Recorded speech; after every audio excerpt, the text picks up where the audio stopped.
Samuel ஆகமம் முதல் நூல் அதிகாரம் 3. சிறுவன் சாமுவேல் ஏலியின் மேற்பார்வையில் ஆண்டவருக்கு ஊழியம் செய்து வந்தான். அந்நாள்களில் ஆண்டவரின் வார்த்தை அரிதாக இருந்தது, காட்சியும் அவ்வளவாக இல்லை. அப்போது ஒரு நாள் ஏலி தம் உறைவிடத்தில் படுத்திருந்தார். கண் பார்வை மங்கிவிட்டதால் அவரால் பார்க்க முடியவில்லை. கடவுளின் விளக்கு இன்னும் அணையவில்லை. கடவுளின் பேழை வைக்கப்பட்டிருந்த ஆண்டவரின் இல்லத்தில் சாமுவேல் படுத்திருந்தான். அப்பொழுது ஆண்டவர் சாமுவேல் என்று அழைத்தார்.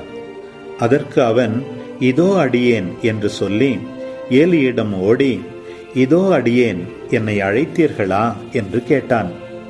அதற்கு அவர், நான் அழைக்கவில்லை, திரும்பிச் சென்று படுத்துக்கொள் என்றார். அவனும் சென்று படுத்து கொண்டான். ஆண்டவர் மீண்டும் சாமுவேல் என்று அழைக்க அவன் எழுந்து ஏலியிடம் சென்று, இதோ அடியேன், என்னை அழைத்தீர்களா என்று கேட்டான். அவரோ, நான் அழைக்கவில்லை மகனே, சென்று படுத்துக்கொள் என்றார். சாமுவேல் ஆண்டவரை இன்னும் அறியவில்லை. அவனுக்கு ஆண்டவரின் வார்த்தை இன்னும் வெளிப்படுத்தப்படவில்லை.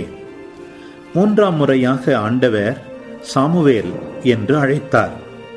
அவன் எழுந்து ஏலியிடம் சென்று, இதோ அடியேன், என்னை அழைத்தீர்களா என்று கேட்டான். அப்பொழுது சிறுவனை ஆண்டவர்தாம் அழைத்தார் என்று ஏலி தெரிந்து கொண்டார்.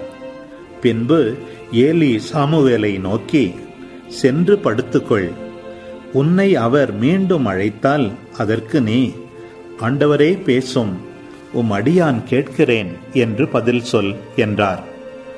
சாமுவேலும் தன் இடத்திற்கு சென்று படுத்து கொண்டான். அப்போது ஆண்டவர் வந்து நின்று, சாமுவேல், சாமுவேல் என்று முன்பு போல் அழைத்தார். அதற்கு சாமுவேல், பேசும், உம் அடியான் கேட்கிறேன் என்று மறுமொழி கூறினான். ஆண்டவர் சாமுவேலிடம் கூறியது, இதோ, கேட்போர் அனைவரின் இரு காதுகளும் அதிர்ச்சி அடையக்கூடிய ஒரு செயலை நான் இஸ்ரவேலில் செய்யப்போகிறேன்.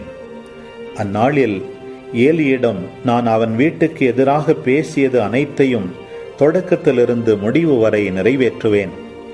ஏனெனில் அவன் தன் புதல்வர்கள் கீழ்த்தரமாக நடந்து கொண்டதை அறிந்திருந்தும் அவர்களை தடுக்காத குற்றத்திற்காக அவனது வீட்டுக்கு நீங்காத தண்டனை தீர்ப்பு வழங்குவேன் என்று அறிவித்தேன். ஆகவே ஏலி வீட்டின் குற்றத்துக்கு பலியினாலோ படையல்களினாலோ என்றென்றும் கழுவாய் செய்யப்பட முடியாது என்று நான் ஏலி வீட்டுக்கு ஆணையிட்டு கூறியுள்ளேன். சாமுவேல் காலை வரை படுத்திருந்தான். பிறகு ஆண்டவரது இல்லத்தின் கதவுகளை திறந்து வைத்தான். தான் கண்ட காட்சியை ஏலியிடம் சொல்ல அஞ்சினான். பிறகு ஏலி, சாமுவேல், என் மகனே என்று கூப்பிட, சாமுவேல், இதோ அடியேன் என்று பதில் சொன்னான். அவர் அவனை நோக்கி, உனக்கு அவர் சொன்ன வார்த்தை என்ன? தயவு செய்து என்னிடம் மறைக்காதே. அவர் உன்னிடம் பேசியதிலிருந்து நீ என்னிடம் எதையாவது மறைத்தால் கடவுள் உனக்கு தகுந்தவாறும் அதற்கு மேலும் செய்வார் என்றார். சாமுவேல் அவருக்கு எல்லாவற்றையும் எடுத்துச் சொன்னான்.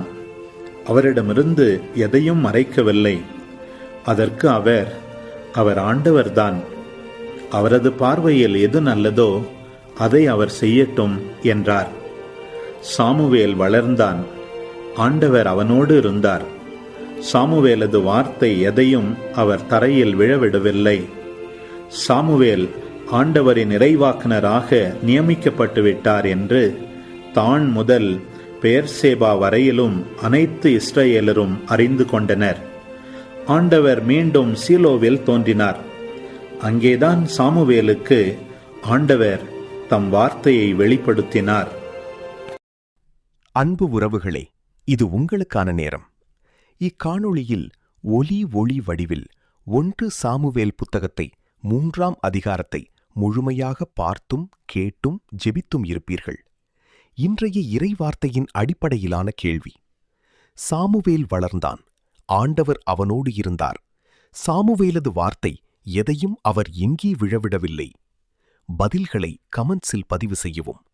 இதுபோன்ற வீடியோக்களை தொடர்ந்து காண இந்த வலைத்தளத்தை சப்ஸ்கிரைப் செய்யவும். மேலும் லைக் கொடுத்து எங்களை ஊக்கப்படுத்தவும். இப்பதிவுகளை மற்றவரோடு பகிர்ந்து ஷேர் செய்து நாளும் திருவிவிலியத்தின் ஓர் அதிகாரத்தை வாசிக்கவும், கேட்கவும், பார்க்கவும் நீங்கள் உதவிடலாம். மீண்டும் அடுத்த காணொளியில் சந்திப்போம். இந்த நாள் இனிய நாளாய் அமையட்டும். இறைவன் உங்களை ஆசீர்வதிக்கட்டும்.